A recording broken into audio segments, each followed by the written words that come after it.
What is going on, FA Nation? My name is Justin Fensterman, along with James Grande, with 10 games on the Friday NBA slate. Time to win some bucks there, Mr. Grandino. How are you? Mr. Fensterino, I am great, man. Happy Friday to you as well. Have my mojito alongside me. You guys can't see it, but I do have my mojito right next to me. Ready for the weekend after this live stream. All right, well, we're going to go over the DFS NBA playbook at fantasyalarm.com. Sean Mitchell was on it today. Let's go over the injuries, and then we have to go over an even bigger situation. So injuries first, and then bigger situation. Zion Williamson, this just came out recently, not only out for this game tonight, but out indefinitely with a finger injury, looking like it's pretty major there. LeBron James is out. De'Aaron Fox is still out. Donovan Mitchell still out. Same with Kristaps Porzingis. Jalen Brown, Darius Garland. Brandon Ingram also out indefinitely. Yikes. Kevin Porter Jr. is out. Tyrese Halliburton is out. Miles Bridges as well. Mike Conley, Victor Oladipo, Gordon Hayward, Dennis Schroeder. Terrence Ross, Devontae Graham is out. Will Barton is out. Wendell Carter Jr. is out. Larry Nance Jr. is out. Malik Beasley, Eric Gordon, Chuma Okeke, Grande's boy, James Ennis, PJ Dozier, Michael Carter-Williams, Otto Porter, Furkan Korkmaz, Cody Martin, Talon Horton Tucker, Cam Johnson, Jaden McDaniels, Sterling Brown, Maxi Kleba, Monte Morris, Avery Bradley, and DJ Wilson. Those are just the players who are out. Now let's talk about the other statuses right now. Joel Embiid is a game-time decision with the knee recovery. Jimmy Butler is questionable with an illness. Christian Wood is questionable. Kelly Olynyk is questionable. This just broke. Kevin Love with a knee, he's questionable. Harrison Barnes is doubtful with that groin injury. Nickeil Alexander-Walker could be in this game. As of right now, just ruled out, as well as Steven Adams, both just ruled out less than 30 seconds ago. Never mind then. Jae'Sean Tate is questionable. Robert Williams questionable. Tyler Hero as well as questionable. Alex Caruso is questionable. Jay Crowder was originally not supposed to play, but now he's questionable. And this was announced right after Cam Johnson was ruled out. So now he's questionable, Jay Crowder. Daniel House is doubtful. Emmanuel Quickley is doubtful. Alec Burks is doubtful. Anthony Davis, dealing with those back spasms, left the game the other night. But however, he is still expected to play. And for that, Grande, with Anthony Davis, let's start there before we get to the ginormous situation. Should we expect full minutes at this point, or is this someone that you maybe don't trust? It is Mr. Glass, after all. I mean, if he's going to play, I think we expect full minutes, considering this is a matchup of non-play-in tournament team versus current 7th seed, which is the first team in the playoff or play-in tournament. So, yeah, I mean, I think if Davis said last night he was good to go, I think he's good to go. But again, it's proceed with caution because, like you said, he is made of glass. Okay, let's talk about the big-time situation we have here. I have not seen anything in the last hour. You probably know where I'm going with this. Houston, we got a problem. We have a problem. We definitely have a problem. I don't know if we're going to have a full active roster. Now, Houston plays Milwaukee. So there's a few things we have to talk about for a second. Number one, the use of Milwaukee players. Very dangerous right now. Yep. Up and down the roster, we don't know if this game, which is scheduled to start at 8 p.m. Eastern, we don't know if this game is going to go. Because I'm seeing a lot of players that might not play. Whether or not these injuries are real, I don't know. I mean, I just mentioned no Gordon, no Brown, no Porter. Christian Wood, Kelly Olynyk, Jae'Sean Tate, Daniel House are all questionable. Other reserves are out, including Avery Bradley, like I mentioned. Dude, we might not have an eligible roster for Houston to play. They may have to forfeit. Yeah, so if we've been for anyone living under a rock, they need 8 players to start the game. Like, they can have 8 active and 1 doesn't play, or they can have 8 active and someone gets hurt and finish the game, but they need to start with 8. They only have 4 players not listed on the injury report. Kenan Martin, Armani Brooks, Anthony Land, Daquan Jeffries. Only 4 players on the injury list. So that means they need 4 of Christian Wood, Kelly Olynyk, Jayshawn Tate, Daniel House. So they actually need Fensty and DJ Augustine. So they need 4 of those questionables to play. 4 of the 5. House is doubtful right now. And House is doubtful. So they need all 4 other guys to play.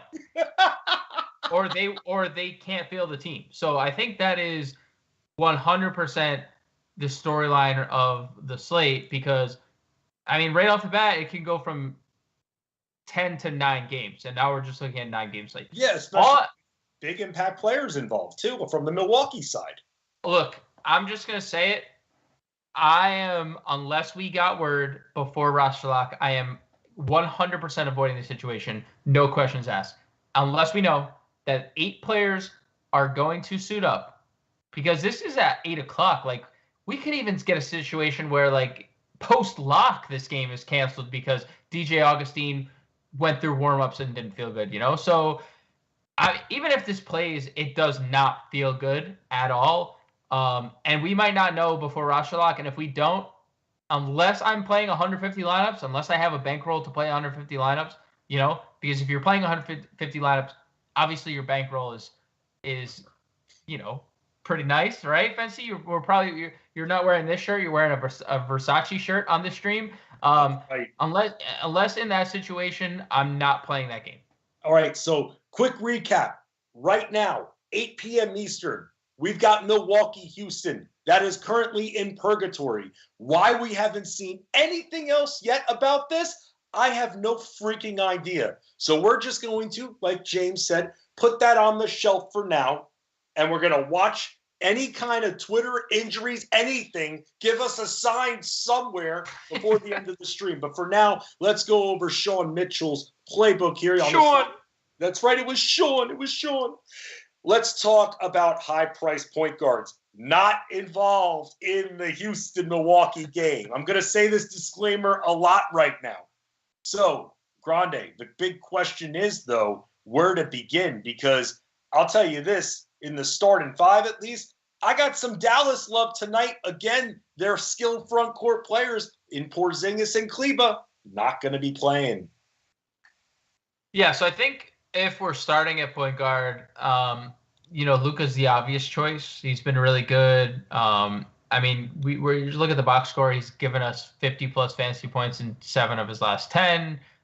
We've gotten 80 out of him. So he's the obvious choice. I do think we've been getting a better version of Damian Lillard. Not someone that I've played, but 4 straight 50-plus. And again, this is crunch time for Portland, man. They don't want to be in the play-in tournament. They want to make the top 6 seeds. And look who's in front of him. Number 6. Dame is someone who rises to the occasion. I don't think it's any coincidence the shot attempts are up again the last 4 games. I don't think it's any coincidence he's hit 6 threes or more in 3 of those 4. 3 of the 4 he's also scored 30 actuals. So I love Dame tonight as well in tournaments, and he's has something for the Lakers considering he grew up. He's a West Coast guy, grew up in the Bay, and I'm pretty sure he's been open. Oh no, he's an Oakland guy, so I guess he would be maybe a Warriors fan. I don't know, but I know there's always links to Dame going home and playing for the Lakers. So I like them both at the top. I think they're the clear cut 1 and 2 option at point guard. Moving down a little bit when it comes to value, and someone also included in the 5, Kemba Walker. Is he back? Is the old Kemba Walker back? Is this what it has taken Jalen Brown to go down at this pivotal point of the season? With season lives on the line, Kemba Walker scoring 32 points in 2 of his last 3 games, Grande, at 7,600 on DraftKings. Cash me in on that one, baby. Yeah, it's a really good matchup, too. I mean, the Bulls are not good defensively with Kobe White starting and Satoransky basically out of the rotation. So, yeah, Kemba stands out. Lonzo stands out in tournament. Kemba's replacement, LaMelo and Lonzo now, right? Fancy no anybody in the Pelicans. There's nobody there. And Lonzo's already been great. 33 actual more in 2 of 3. So I think Lonzo, Kemba, LaMelo in the mid-tier are your 3 dogs. All right, then let's go over to the shooting guard here. And let me ask you, with no Darius Garland on the other side of that Dallas-Cleveland matchup, how you feeling about Colin Sexton? Because you can attack the Dallas backcourt all day long. Yeah, I mean, he had a down game against Portland, and that's Colin Sexton-like. He has duds, like he just does. But the couple things will always be consistent about Colin Sexton. He'll always get his shots. He'll always get his minutes. And as long as he's getting those two things, I'm confident rolling him out, especially with no Darius Garland. Now even Kevin Love in peril. 8,700 is a little – it's a little much because now there's no wiggle room. There's no room for error. There's none of these games against Portland. And we need the game against Miami. We need the game against Phoenix. But, I mean, those are two of the better defensive backcourts in the league, and he lit them both up. So Colin Sexton for tournaments at 8,700 is more than fine. Who do you feel better about when it comes to the Sacramento guys? Again, no Fox, no Halliburton. Barnes is unlikely to play again. You like the more expensive Hield or my guy, DeLon Wright? I don't think you have to choose between them. I think you could play both. They're both so good. Listen, there's no Fox. Well, maybe not. I mean, I guess that he could, right? He hasn't officially been ruled out yet from COVID. I don't think he's been ruled out. Oh, he is out. Okay. Well, Jeez, whatever. Dude. Whatever. Jeez. There's no Fox. There's no Harry B. There's no Tyrese Halliburton. I mean, we've gotten 55 plus out of DeLon Wright the last two. And in both those games, Fensty, Buddy Hield's gone for 40 fantasy points. Like, the Kings, based on necessity, it's a three-man wagon right now. It's Hield, it's Bagley, it's DeLon Wright. You could throw all of them. All of that whole wagon, jump on the wagon with them and play them all in your lineup. No, I got two of the three in the five, man. I got two Kings in that starting five because of that, man. If that open production's going to be there in this type of matchup against the Spurs are not that impressive, then we're going to take full advantage. What about looking at the situation when it comes to Utah? Because this is another one. Backcourt's out. No Conley, no Mitchell. How you feeling about guys like Clarkson and Ingles? I'm like, Clarkson has been better the last two games. He's been good peripherally. He actually is, I guess he's, nothing's really changed scoring the basketball. I tend to lean Ingles. I think there's a safer floor there. He's a little cheaper too, so I'll save the money for Ingles over Clarkson. It's not like the best matchup either, right? Denver is a slow-paced team. I'd definitely rather play the Kings guys if I had a choice, and they're all kind of similarly priced. Thank you. I got you, man. Dude, what a tongue twister that was. I picked up what you were trying to throw down. Oh my God. Jalen Brunson, by the way, Sean notes him. Good job by you, Sean. Jalen Brunson in the playbook for a reason. No front court for Dallas. Dallas's front court already had their issues. Now they don't have essentially their two, in my opinion, most skilled front court players. Obviously, Porzingis, and probably of the rest, Kleba. So it's almost like the best of all evils right there. So let's move on to the small forward here, because like we talked about with Jimmy Butler, I mean, it's a good spot for him going up against Minnesota. We just need to know if he's going to be healthy enough to play when he's had the flu of all things. So the fact that we don't know anything right now makes me wonder, Grande, if he's 100%, but I'm not a doctor. However, I'm probably looking at another option at this point. Look, all I'm going to say is we saw what happens when Jimmy Butler plays Minnesota the last time. We knew how much he hated his time there, and he hated his time there. That is well documented. All I'm going to say is, if Jimmy Butler suits up and you have wiggle room somewhere in a tournament, 8 o'clock lock, you can make adjustments. Not the worst pivot in the world. If you're worried about it, I have no problems going down to a couple other guys Sean has in his playbook, a.k.a. Anthony Edwards, because that dude,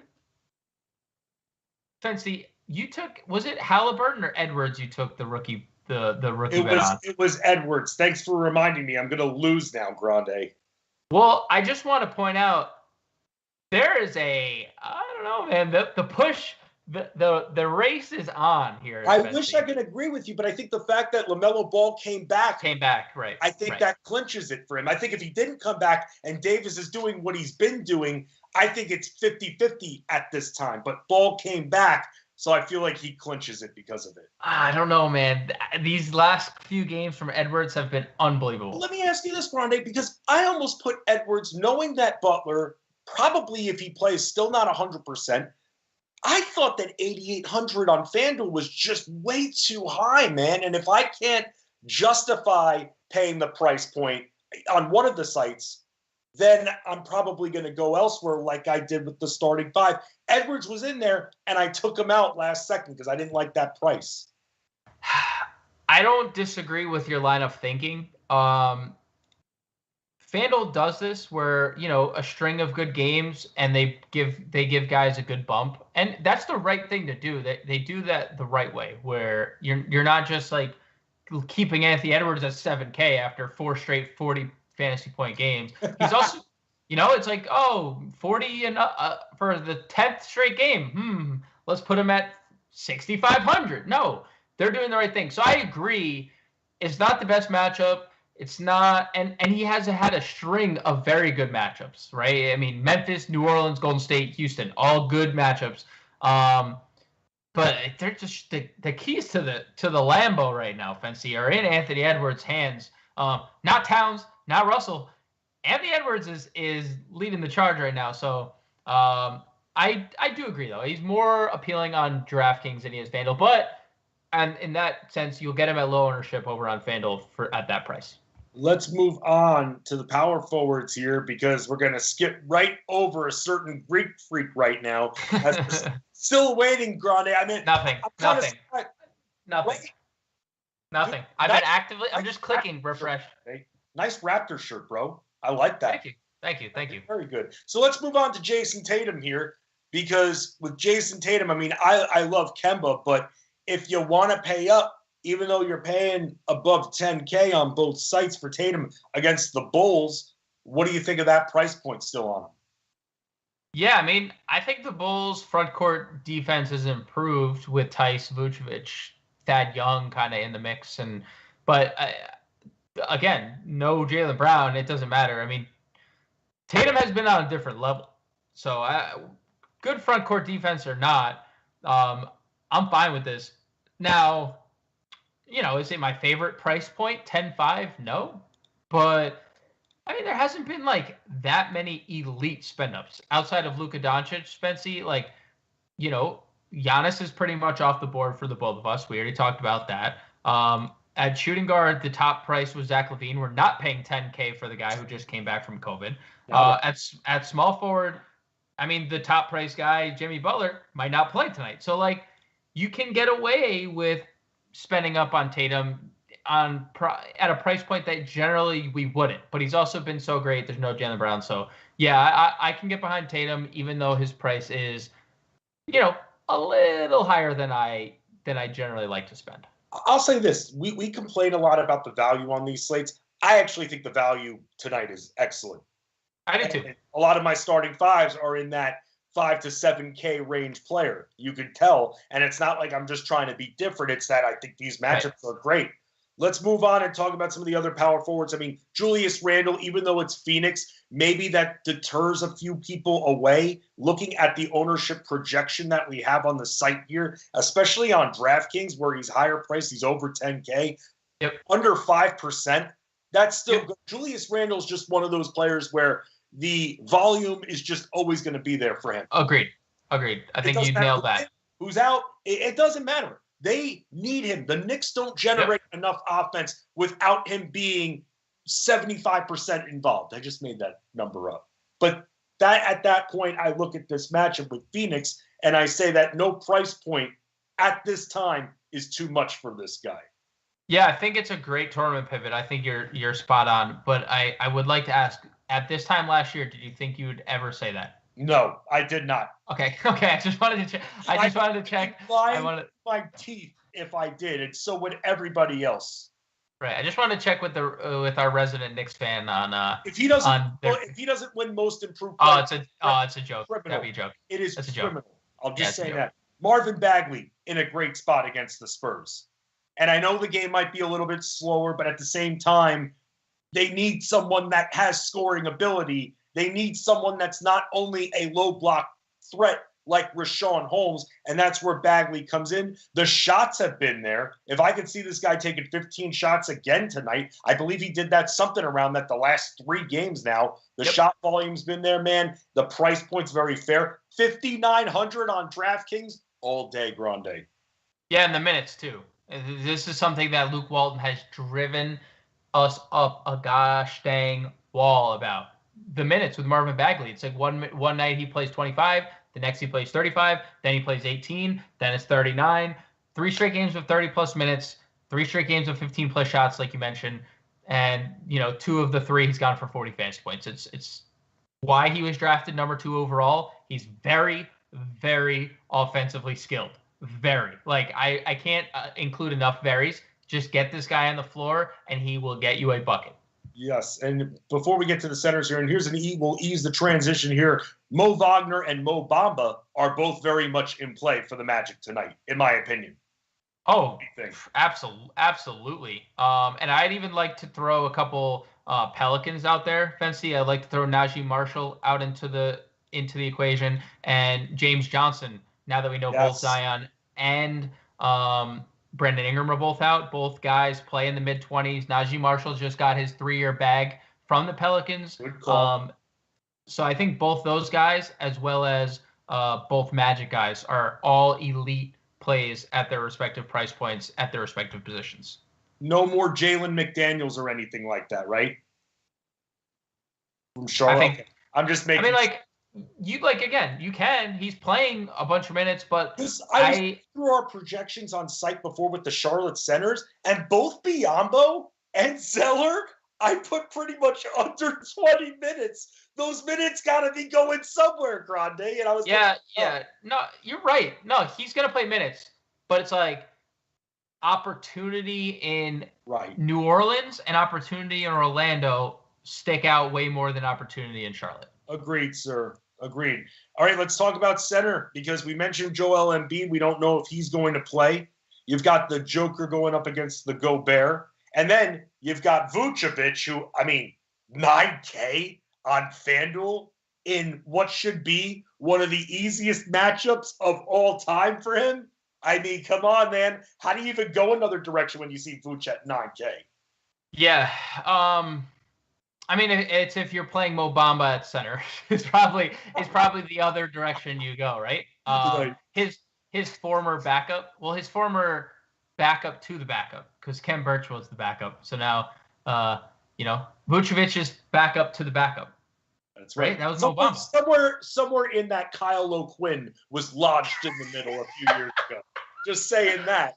So there you go. I'm going to keep going down the long list of failure Magic centers here. So, But at this point here, look, Orlando's in a good spot. Like we said, Vucevic is in a good spot. If Jimmy Butler doesn't play, how do you feel about Bam at his price point on DraftKings? Chef's kiss. Even at 93. I know you probably love it at 83 on FanDuel, but at 93 you love it still?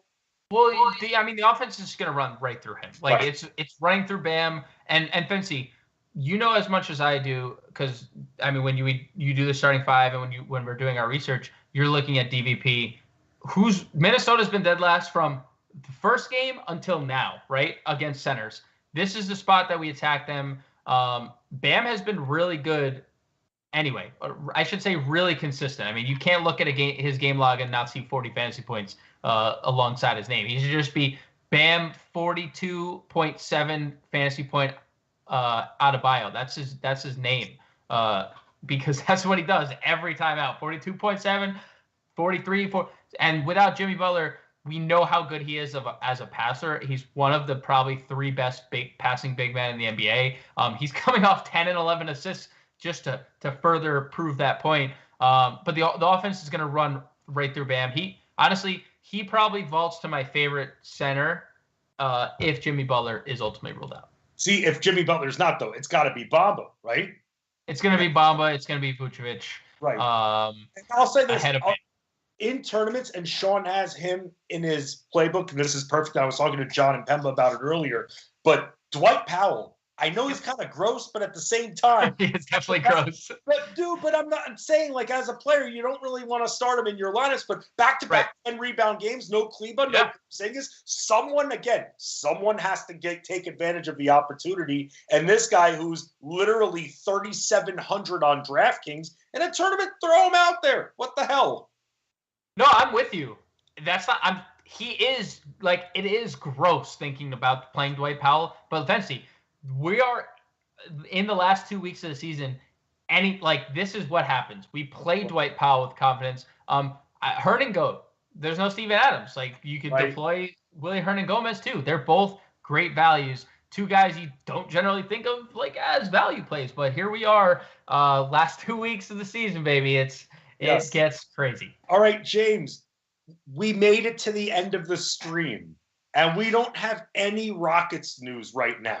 Zero. So nothing. At this point, we're going to keep that game on ice. We're not going to build around those players, and you're going to build your cores. And if, let's say, this game goes, you want to do a little bit of tinkering, that's fine. But that's a risk that you're willing to take. Just probably leave it out.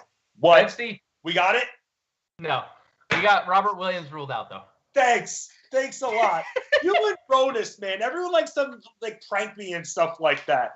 You know what? I'm trying to run a live stream here. He's James Grande. You can give him a follow on Twitter. This jokester at @the_real_Grande_jerk. I'm at Fensty Sports on Twitter. Get in the chat. Get those lineups set. Stay on top of the news. Today, more than ever, we have a game in peril. What is going to happen? It doesn't matter what's going to happen because we're always going to dominate. No other option. We'll just win.